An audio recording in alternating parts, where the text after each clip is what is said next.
Yeah.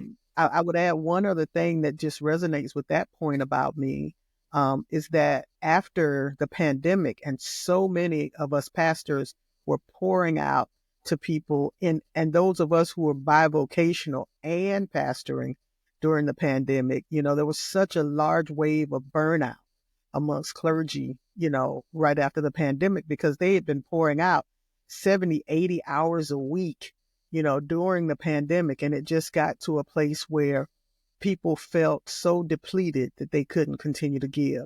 And so that's another aspects of this intersection of faith and mental health and leadership that I'm just so glad that you're bringing to the forefront, because we need to have those conversations. So we're going to dive in. And so you got to find a way to replenish your mental health. Like, I often talk to my leaders and I ask, what are you doing that's life giving? Like, what's that thing that you do that's not about leadership? It's not about pouring out to Mhm. anybody else. What is that thing that you're doing for you?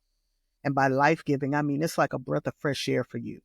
I don't care if it's going to sitting in the park and people watching, or if it's travel or whatever your thing is, but what is feeding life and air back into your lungs? What spaces have you created for yourself where you don't have a role and you don't have a responsibility? People make a lot about self-care, but I often ask people, do you have any spaces where somebody's not calling you by a title and you don't have a responsibility to somebody? Right. And if you have those spaces, how often are you going there?